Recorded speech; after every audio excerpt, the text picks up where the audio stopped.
हाँ तो स्टूडेंट ज़रा गौर कीजिएगा। क्वेश्चन नंबर 2 का बी पार्ट आज की इस वीडियो में किया जाने वाला है। ये ए पार्ट आपके सामने पड़ा हुआ है। मैंने क्यों इसको सामने रखा है, क्योंकि मैं इसका सर्किट ये वाला दोबारा नहीं ड्रा करना चाहता, ताकि हमारे पास स्पेस बन जाए उस पेज पे। ठीक है, ज़रा गौर करें। हमने ये चीज़ पढ़ी थी थेवेनिन्स में कि थेवेनिन्स में इस वायर को कट करके वहाँ पे ओपन सर्किट की मदद से हम क्या करते हैं, यानी कि जिसके ऊपर हमें आउटपुट दरकार होती है ना, यानी यहाँ पे V0 मुझे वोल्टेज फाइंड आउट करना है, तो हमने उसी वायर को कट करना होता है। तो ये नॉर्टन ने भी बिल्कुल ऐसा ही कहा था। उसने कहा था उस वायर को कट ऑफ कर दो जहाँ पे आपको आउटपुट चाहिए। ठीक है, और उसका तरीका बस ये डिफरेंट था कि उसने कहा था कि ओपन की बजाय, ओपन पोल की बजाय आप क्या करो, वहाँ पे शॉर्ट वायर अटैच कर दो। यानी कि यही सर्किट आपका नीचे बनेगा, लेकिन VOC की जगह वहाँ पे शॉर्ट वायर अटैच करोगे ओपन पोल की जगह, और ISC करंट उसमें फ्लो करवा दोगे। तो मैं अभी इसका सर्किट ड्रा करता हूँ और आपको समझ आ जाती है। ठीक है, इतनी तो समझ आ गई ना। ये 2 किलो ओम का रजिस्टर ऐसे ही आपके पास ऊपर शेप होगी, यानी यहाँ तक का स्टेप आपके पास सेम होगा, यहाँ तक का। ठीक है, ये आपके पास सर्किट ऊपर ऐसे सेम होगा और आपने ऐसे कट लगाए होंगे। फर्स्ट स्टेप आपका ये होगा। नेक्स्ट जो स्टेप है वो मैं आपको करके दिखाता हूँ। तो ये देखिए, मैंने वहाँ तक का तो सर्किट बना दिया जहाँ तक हमारी कहानी यहाँ पे सेम थी। ठीक है, अब आपने क्या करना है, जो आपको मैं डिफरेंस बता रहा हूँ, जो आपने वहाँ पे ओपन सर्किट अटैच किया था, वहाँ पे आप यहाँ पे अटैच करोगे शॉर्ट वायर। ठीक है, ये शॉर्ट वायर अटैच हो गई उसकी जगह, और इसमें हमने ISC फ्लो करवानी होती है, यानी कि शॉर्ट सर्किट करंट। ठीक है जी, इसका ये मतलब होता है। नॉर्टन बिल्कुल थेवेनिन्स के अपोजिट चला था। उसने कहा था भाई, तू अगर वोल्टेज फाइंड आउट करके अपना क्वेश्चन सॉल्व करवा सकता है, तो मैं करंट के थ्रू इस मेथड को सॉल्व करूँगा। ठीक है, बाकी आर थेवेनिन्स के पॉइंट पे इन दोनों का पॉइंट ऑफ व्यू बिल्कुल सेम था। आर थेवेनिन्स दोनों सेम वे में फाइंड आउट करता है, यानी कि आर थेवेनिन्स जो वहाँ पे आई हुई है ना, यहीं पे वो वैल्यू हमारे पास आएगी। तो आर थेवेनिन्स मैं इसमें रिपीट नहीं करूँगा, यानी कि फाइंड आउट करके दोबारा नहीं दिखाऊंगा। आपने प्रीवियस क्वेश्चन से ही देख लेनी आर थेवेनिन्स कितनी आती है, वो मैं यहाँ पर लिख के दिखा रहा हूँ। आर थेवेनिन्स आपके पास आई थी प्रीवियस क्वेश्चन में 3.6 किलो ओम।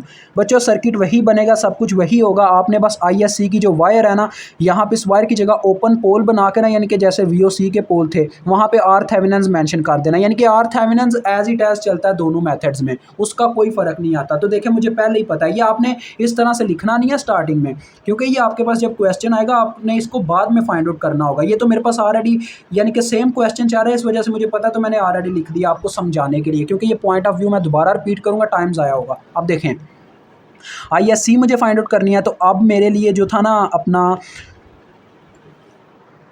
तो मैं यहाँ पे नोडल एनालिसिस लगा सकता हूँ, लेकिन वो आपके लिए इतना क्रिटिकल हो जाएगा कि आप उसको समझ नहीं पाएंगे, क्योंकि उसमें कई कंसेप्ट आ जाएंगे। तो मैं इसलिए आपको ज़्यादा इजी रखने के लिए मैश एनालिसिस टेक्निक का इस्तेमाल करूँगा। ठीक है, यहाँ पे आपके सामने 3 लूप्स हैं, तो तीनों में एक एक करंट को फ्लो करवा दो। ये हमारे पास इसमें I1 के नाम से करंट आ गया, इसमें I2 के नाम से करंट आ गया, और लास्ट आपके लूप के अंदर I3 के नाम से करंट आ गया। सबकी डायरेक्शन सेम होनी चाहिए, क्लॉकवाइज ले लो, अच्छी बात होती है।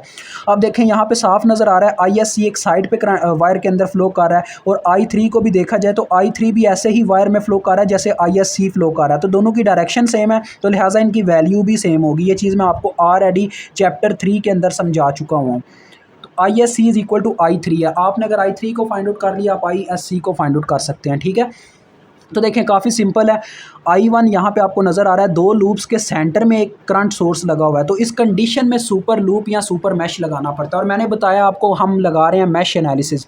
सुपर मैश इजी होता है, इसी वजह से हमेशा मैं उसे प्रायोरिटी देता हूँ। तो देखें, आपने सबसे पहले इसकी सुपर मैश की इक्वेशन लिख लेनी है कि ये जो आपके सेंटर में यहाँ पर आया, सबसे पहले तो हम बाउंड्री ड्रा कर लेंगे सुपर मैश की, यानी एक करंट आपने ऐसे फ्लो करवा देनी है दोनों लूप्स के अंदर। उस करंट का कोई नाम नहीं रखना, बस बाउंड्री उसकी ड्रा करनी है। सिर्फ इन 2 लूप्स के अंदर ये फ्लो करेगा। ठीक है, यानी जिनके सेंटर में एक करंट सोर्स आ गया। पहले हम सुपर मैश की इक्वेशन लिखेंगे, वो कैसे आती है ये देखें। ये जो करंट सोर्स सेंटर में है, जो करंट इसके अकॉर्डिंग चल रही होगी वो पॉजिटिव में लिख दी जाएगी, जो इसके बिल्कुल खिलाफ चल रही होगी वो नेगेटिव में लिख दी जाएगी। I1 देखें बिल्कुल इसकी सेम डायरेक्शन में जाता है अगर इसके करीब लेके जाएं, तो लिहाजा I1 आ गई प्लस में, और अगर I2 को देखा जाए तो ये बिल्कुल इसके अपोजिट में जाता है, तो लिहाजा ये आ गया -I2 is equal to 1 milli ampere. ये इक्वेशन आई। हमने इसको लिखना है बच्चों यार किलो की फॉर्म में, यानी कि हमने यहाँ पे क्या करना है, इस मिली को इस साइड से हटाना है।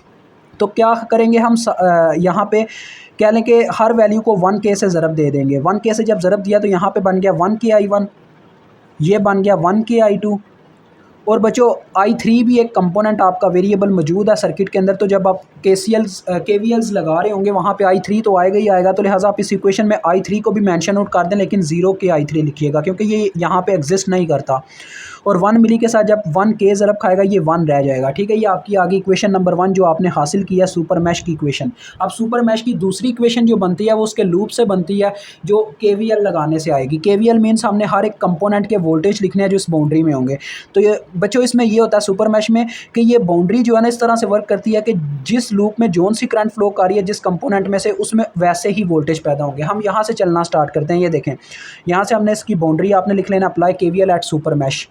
तो यहाँ से हमने चलना स्टार्ट किया। इस पहले नंबर पे आता है ये रजिस्टर। तो इस रजिस्टर में से कौन सी करंट गुजर के इसमें वोल्टेज पैदा कर रही है, वो है I1।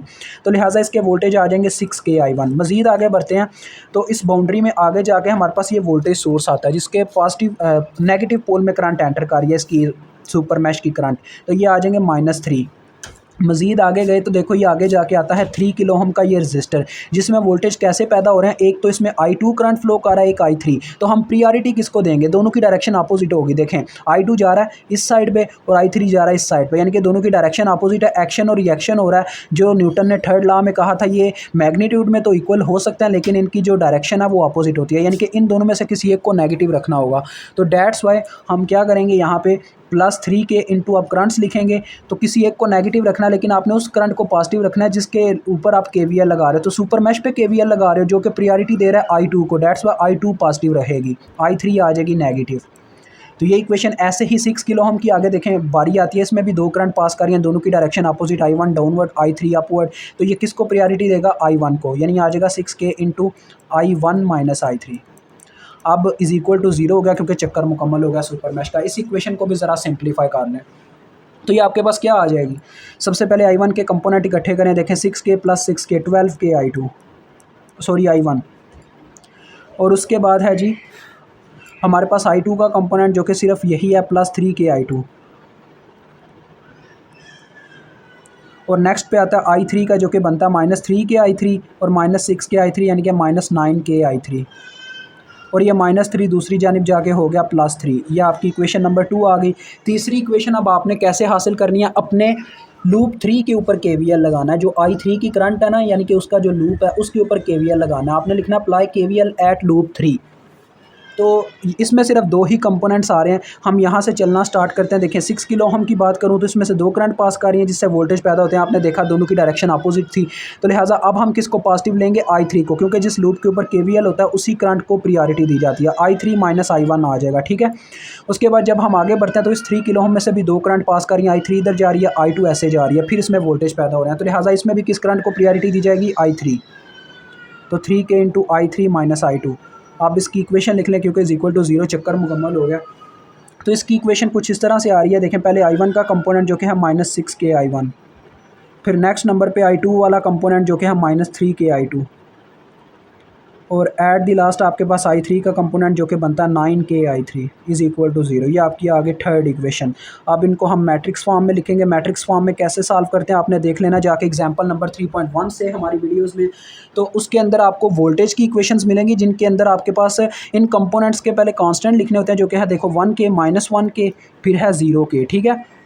उनके साथ बच्चों किलो किलो नहीं होगा, ठीक है। आपने किलो किलो अपने कैलकुलेटर में पुट भी नहीं करना, सिर्फ ये साथ वाले कांस्टेंट्स पुट कर देने हैं। आपको पता होना चाहिए जब रजिस्टर किलो में होता है तो करंट मिली में आती है, तो लिहाजा जो वैल्यूज़ आएंगी आपने बस उनके साथ मिली लगा देना। तो ऐसा ही होगा जैसे आपने कैलकुलेटर में किलो पुट किया था, ठीक है। आप कैलकुलेटर में किलो ना भी पुट करो, सिर्फ कांस्टेंट पुट कर लो और बाद में करंट को मिली में लिखो तो आपका बिल्कुल एग्जैक्ट आंसर होगा। तो देखें बाद में ये दूसरी इक्वेशन के कंपोनेंट्स 12K 3K और लास्ट में -9K eight the last. Next equation -6K -3K और ये 9K। फिर इनके वेरिएबल्स लिखने होते हैं हमने। तो वो पहला वेरिएबल है I1, दूसरा है I2, तीसरा है I3 और फिर इज़ इक्वल टू वाले नंबर। पहली इक्वेशन में 1 है, दूसरी इक्वेशन में आपके पास 3 है और तीसरी में 0 है। अब इसको मैं सॉल्व करके आपको दिखाता हूँ क्या वैल्यूज़ आती हैं। तो देखिए मेरे पास वैल्यूज़ आ गए हैं। देखिए कैलकुलेटर ने मुझे कोई मिली वगैरह नहीं लगा के दिया, क्योंकि मैंने उसको वैल्यूज़ ये वाली जो थी किलो के बगैर दी थी। मुझे पता होना चाहिए करंट मिली में आनी है, ठीक है। तो ये जो वैल्यूज़ आई हैं ये मिली में आई हुई हैं, समझे। 0.5 मिली एम्पेयर है, ठीक है। फिर है -0.5 milli ampere and at the last आपके पास है 0.17 मिली एम्पेयर तकरीबन, ठीक है। तो जो 0.17 हो जाती है वो आपकी I3 ही है। ये आपने लिख लेने आंसर अपने एक दफ़ा I1 is equal to this, I2 is equal to this. मैं डायरेक्ट I3 इसलिए बात कर रहा हूँ क्योंकि मुझे आपको बस क्वेश्चन समझाना है। तो 0.17 आई है हमारे पास ये। आप इसको ये भी कह सकते हो 0.2 मिली एम्पेयर, जैसे आपको बेटर लगे, ठीक है। तो ये आपके पास करंट आ चुकी है। अब हम क्या करेंगे, जैसा कि आपको पता है नॉर्टन का तरीका कुछ इस तरह से है। वो कहता है कि जब आपने इसका यानी कि मेजर सर्किट बनाना है नॉर्टन का, वो कहता था कि ISC के साथ आपने जो आर थेवेनिन्स फाइंड आउट की होगी, आर थेवेनिन्स आपको पता है इसके बाद हमने फाइंड आउट करनी है, तो वो मैंने आपको तरीका शुरू में बता दिया था। तो आर थेवेनिन्स जो फाइंड आउट की होगी वो आपने पैरेलल में लगानी है, ये नॉर्टन का कहना था। यानी कि देखिए यहाँ पे भी वो थेवेनिन्स के बिल्कुल अपोजिट चला।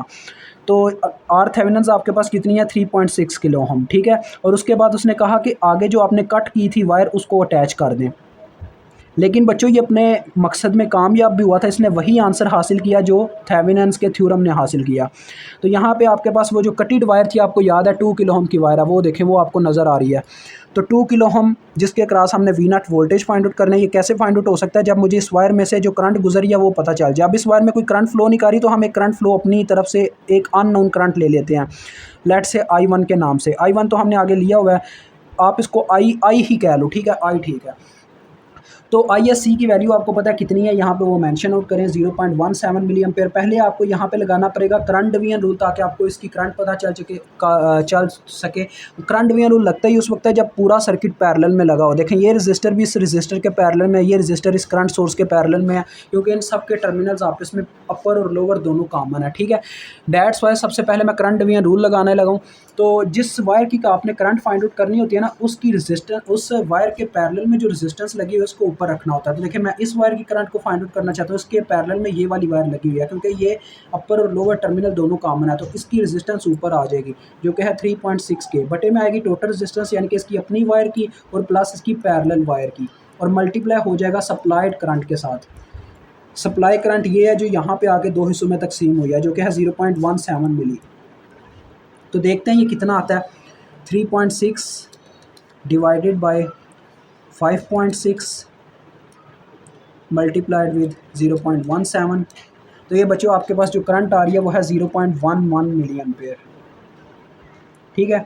109 है वैसे, चलें यार ये भी ठीक है, 0.11 मिली एम्पेयर।